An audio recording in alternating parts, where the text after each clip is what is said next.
polisi kana kuti vamwe vanoshanda nepolisi vakapinda mudzimba dzevanhu vakatora vana kuzengeza vanosanganisira Decent Zaida, Tonderai Sifas Makuyana, Austin Name, Shingirai Chitauro, Simon John pamwe chete nemudzimai wake Jane Makovera. Vana ava vakatorwa pakati pousiku vakarohwa zvakaipisisa nevanhu ava.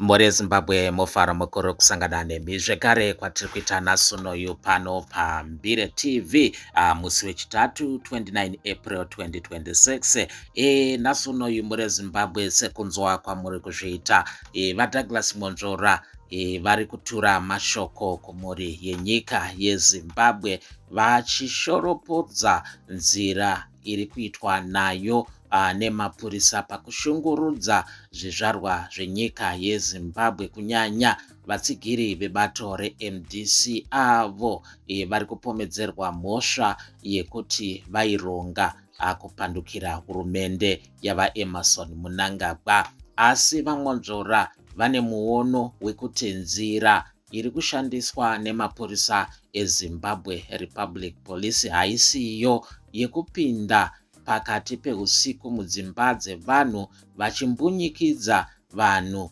vavanofungidzira kuti vari kuronga maprotesti. VaMwonzora vanotaura nyaya yekuti vakanyorera mapurisa musi wa9 April vachizivisa nhaurwa yekuti vachazenge vachiratidzira, asi mapurisa eZimbabwe Republic Police vakazopindura tsamba iyi pava paye.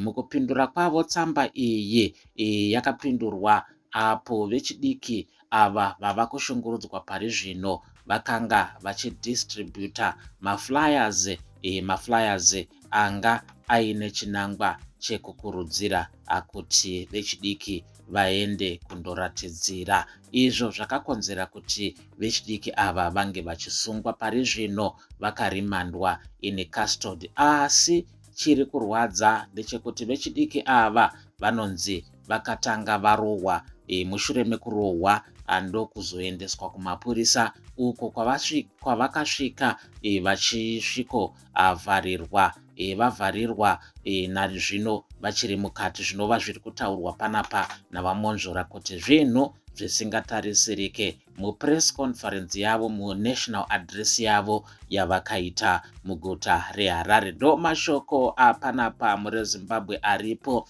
panguva ino. Nhau yekushungurudzwa kwevechidiki kwekushungurudzwa kweruzhinji munyika yeZimbabwe kuri kuramba kuchikwira nekuda kwenyaya yeCable 3. Cable 3 yakonzera matambudziko mazhinji munyika yeZimbabwe nekuda kwekuti zvigananda zviri kuvavarira chose kuti Cable 3 inge ichibudirira. Chinangwa ndechekuda kuwedzera temu yemutungamiriri wenyika vaEmmerson Mnangagwa kuti varambe vari pachigaro chekutungamirira nyika yeZimbabwe. Ndo mashoko atanga takabata muzuva ranhasi muri Zimbabwe maererano nenyaya yavaMwonzora avo vari kuchema nemapurisa. Mazuva adarika aya takanzwa vaMwonzora vachitaurwa kunzi vakwidza nyaya kumatare edzimhosva vachichema nemuitiro wemapurisa eZimbabwe Republic Police. Mapurisa ari kuramba achipomedzerwa mhosva yekusatevedza mutemo uye kurerekera kudivi rebato reZANU-PF. VaMwonzora vanotaura kuti vakakwidza nyaya iyi vachida kumanikidzira mapurisa kuti varegedze kuramba vachishungurudza vanhu kunyanya panguva yekuita panyanhaurwa yekuitwa kwemademonstrations munyika yedu yeZimbabwe. Ndo mashoko atanga takabata muri Zimbabwe. Regai panapa ndichakusiyai munzwe full address yakaitwa navaMwonzora vachichema nemapurisa eZimbabwe Republic Police. Kumhuri yeZimbabwe, nomusi wa9 April 2026 bato reMDC rakanyorera mapurisa richitevedzera mutemo weMopa kuti vaizoda kuratidzira musi wa 24 April 2026. Chinangwa chekuratidzira uku chedemonstration iyi changa chiri chokuti tisi kugutsikana nenyaya ye amendment number 3, constitution amendment number 3. Saka takanyorera kupolisi tichiteedzera mutemo. Polisi haina zvayakaita kwemazuva 13. Nemusi wa 22 Manheru, polisi kana kuti vamwe vanoshanda nepolisi vakapinda mudzimba dzevanhu vakatora vana kuzengeza vanosanganisira Decent Zaida, Tonderai Sifas Makuyana, Austin Name, Shingirai Chitauro, Simon John pamwe chete nemudzimai wake Jane Makovera. Vana ava vakatorwa pakati pousiku vakarohwa zvakaipisisa nevanhu ava. Vanhu ava vanga vaine mota dzakawanda dzaisanganisira mota dzerudzi rweMahindra. Takazongonzwa kuti vana ava vaunzwa kuHarare Central, ndo patakazovaona nezuro vakarohwa zvakaipisisa. Saka wakaitwa tortured, wakarohwa, wakampunyikidzwa kodzero dzavo. Uyezve musungwa wechinhukadzi akaradzikwa rumu imwe cheteyo nevasungwa vechinhurume. Chinangwa chevanhu vakabata vana ava changa chiri chokuti vanga vachishoropodzerei amendment number 3, constitution amendment number 3. Vabereki, tasvika panguva iya muZimbabwe yatadzoka panguva iya ya 2008, nguva ye short sleeve ne long sleeve. Vanopokana nechinhu vorohwa, vanhu tisingawirirane nehurumende vorohwa vombunyikidzwa kodzero dzavo. Reason iripo yakaita kuti isu tirambe bumbiro riri kuuya iri, tirambe amendment iri kuuya iri, ndeyekuti inombunyikidza kodzero dzevanhu. Chokutanga, vana veZimbabwe vakaenda kuhondo vakanorwira one man one vote, kuti mwana wese weZimbabwe asingapenge, asingarware, asina chipomerwa chekumatare edzimhosva ane kodzero yekuvhota, kusanganisira kuvhotera mutungamiri wenyika. Amendment iyi yakutaura kuti mutungamiri wenyika haachavhoterwa nevana veZimbabwe, akungovhoterwa neparamendi chete. Iri kutaura zvakare kuti paramendi iripo iyi nemutungamiri aripo uyu vakupiwa makore mamwe 2 ekuti vatonge, makore avasina kuvhoterwa kubva pa5 years kuenda pa7 years. Iri kutaura iyo zvakare kuti parliament ndiyo yega yakuvhotera president. Yobva yataura kuti president ari ega, ari mubodzi kudai, akuvhotera masenators 10. Saka vana veZimbabwe havasisina kodzero yekuvhotera masenata ose. Mamwe masenata 10 akuiswa nepresident achitora shamwari dzake nevanhu vaanoda. Vari kuramba zvakare vana veZimbabwe kuti kurejista kwemavhoti kuitwe na registrar general. Takambozviona nguva yamudede yekuti registrar general ndiye airegister mavoters. Zvanga zvachinjwa zvikaiswa kune bato rinenge rakazvimiririra. Registrar general uyu, vabereki, anenge asarudzwa napresident ari umwe president wacho. Tobva ipapo pane nyaya yekutara migano yemaconstituencies inonzi delimitation. Delimitation iyi yaitwa neZEC, yaitwa neboka rakazvimiririra risina kwarakarerekera. Yakuzoitwa zvino pamutemo uyu, yakuzoitwa delimitation commission inenge yasarudzwa napresident. Saka president haachavhoterwa nevana veZimbabwe, akuvhoterwa neparliament. Obva apiwa masimbazve pamusoro pazvo ekuisa vamwe vanhu vasina kuvhoterwa muparliament.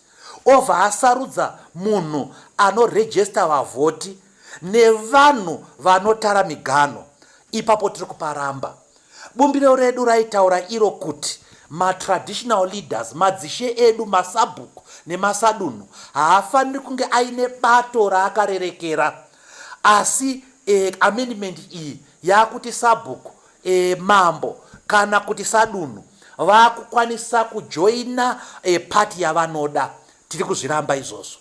Vanhukadzi venyika ino vakagara vakadzvanyirirwa kubva kare, vakatoendawo kuhondo vakanorwa nevamwe, asi pavakadzoka kodzero dzemadzimai dzakaramba dzakatsikirirwa. Saka pamutemo wedu watakagadzira kubva muna 2009 kusvika 2013 takaisa inonzi gender commission kuitira kuti vatarise kodzero dzemadzimai. Zvese izvi zvaakubviswa. Gender commission yaakubviswa. Mutemo wedu weconstitution unotaura iwo, unonyatsotaura iwo kuti kana muchida kuchinja constitution zvine chekuita nekodzero dzevanhu, zvine chekuita nekuwandudza makore apresident, munoenda kureferendum. Vana veZimbabwe vovhota kuti hongu here kana kuti kwete. Referendum iyoyo yabviswa. Saka zvichireva kuti zvese izvi zvekuti president awedzerwe makore, parliament iwedzerwe makore, zvaakuitwa neparliament yacho napresident wacho. Havachauye kuvanhu. Saka munoona kuti kodzero yedu yekuvhota pareferendum yabviswa. Pamutemo uripo hazviite kuti mubhiru rimwe chete muiswe amendment yekuwandudza makore apresident, yekuwedzera makore, yotaura zvekuti president iyeye anofanira kubenefita. Nokuti mutemo wedu unoti mukawandudza makore apresident kana eparliament kana ani nani zvake, munhu iyeye anenge akabata chigaro haafaniri kubenefita kubva kuextension iyoyo. Saka kana zvichida kuchinjwa izvozvo, mutemo unoti munoenda kureferendum yechipiri. Saka nyika ino yaifanira kuita referendum mbiri. Yokutanga yokuti tobvuma here kubvisa makore apresident kubva pa 5 years kuenda pa 7 years. Tobvapo toti varipo president varipo ava vobenefita here hongu kana kuti kwete, inenge iri imwe referendum zvakare. Zvino mutemo unotaura kuti hazviite kuti muise maamendment iwayo papepa rimwe chete, pagwaro rimwe chete. Asi vaziyambi nevamwe vavo vakaisa zvinhu izvozvo pabhiru iri, pabhiru 1, zvinova zviri kunze kwemutemo. Saka makaona zvakare vabereki kuti parliament ndiyo yakaita chioutreach chiya chatakaona vachiti tikubvunza vanhu kuti vanoda chii, vanofarira bhiri here kana kuti kwete. Takaona vanhu vasingabvumirani nazvo vachirohwa, vanosanganisira vamadhuku, vanosanganisira Douglas Coltart, Gweta mukomana uya akarohwa zvakaipisisa, nemukomana wechikuchitungwiza uya akarohwa zvakaipisisa. Uyezve pane vaitonzi imi munotaura imi hamutaure. Saka parliament yaisarudza yega vanhu vanofanira kutaura. Ndo pataitaura kaipo paya kuti zvinoita here, nhai vabereki, vana veZimbabwe, zvinoita here kuti wonyika zviyo zvako, wokuya zviyo zvako, wobika doro rako, wonwa doro rako, woridza ngoma yako, wobudirwa neshaiwi rako. Ndo zviri kuita chihurumende ichi, ndo zviri kuita parliament iyi. Ndiyo iri kuda kubenefita pa 2 years dziri kuuya idzi. President wacho ndiye ari kubenefita zvakare. Saka iparliament ichabvuma mutemo uyu, president wacho ovaenda kunoisaina. Tiri kuti isu zvekuti president ari kutonga makore mangani handizvo zvaita kuti musoro uteme muZimbabwe. Chaita kuti musoro uteme muZimbabwe ndechekuti vana veZimbabwe vanoda kodzero dzavo, vanoda mabasa, vanoda kuti vakwanise kubhadhara school fees, vanoda zvakare kuti vakwanise kuti kana vadikani vavo varwara vanoenda nawo kuhospitari, vanoda pensheni dzavo dzakakwanirana dzine zvadzinotenga. Ndo zviri kunetsa muZimbabwe, ndo zviri kuda vana veZimbabwe. Tiri kuona isu kuti iko zvino vari kupanana dzimota, mota dzinopiwa imota dzemhando yepamusoro. Munhu muimbi kana kuti chero umwe munhu anopiwa mota hombe nemari nechii. Asi munhu akarwira nyika ino, comrade akasafira nyika ino, kana akaita mhanza anopiwa bhasikoro. Apa hazvichakwanisirana nekuenda kwemakore. Macomrades aya ndiwo akaunza rusununguko rweZimbabwe ino. Saka tiri kuona kumbunyikidzwa kwemacomrades akarwira nyika ino. Tikatarisa pensheni dzavo hadzina zvadzinotenga, havana upenyu hwakanyatsoti kwesere. Topa muenzaniso wemacomrade aya akabhomba mafuel tanks kudhuze nekuhighfield uko kunana Southampton uko. Ivo macomrades vamwe vacho vari kutoshaya mari yekuzviriritira, asi vamwe vari kupanana dzimota. Wapedza kupanana dzimota, vakupanana masimba munyika muno ekuti varambe vachitonga. Imi woye, macomrades ari kunhonga svosve nemuromo, vana veZimbabwe vari kunhonga svosve nemuromo.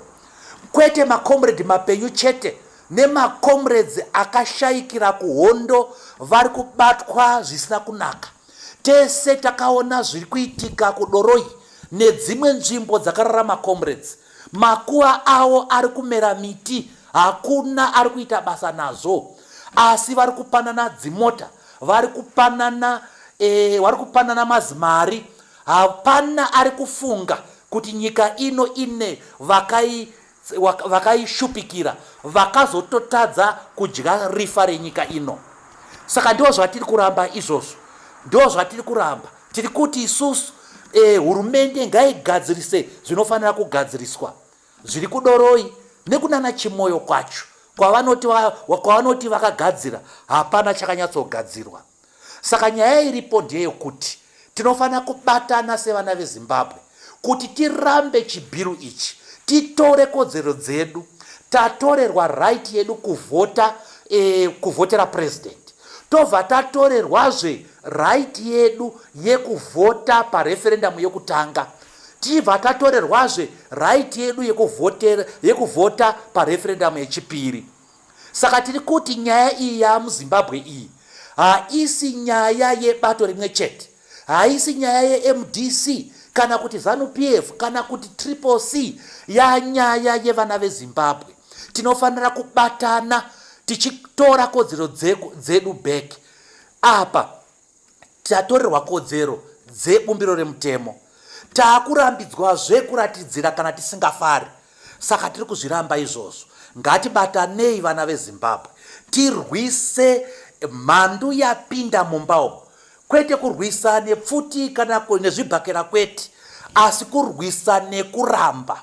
Iko zvino vari kutirambidza kuita demonstration, taetedzera mutemo wacho, tinorambidzwa nemapurisa acho, tinorambidzwa nezvigananda. Saka nekuenda kwenguva tinogona kusazoteerera zvimitemo izvozvo zvinenge zvichitidzvinyirira. Zimbabwe yakauya nekutambura. Zimbabwe ine bumbiro rakaisvonaka rinotaurwa iro kuti rakatopfuura mabumbiro mazhinji emuAfrica, asi rakumbunyikidzwa nevanhu vari kuda kungodya vega. Saka tiri kukumbira vana veZimbabwe kuti tiise musoro pamwe chete, tirambe zvinhu izvi.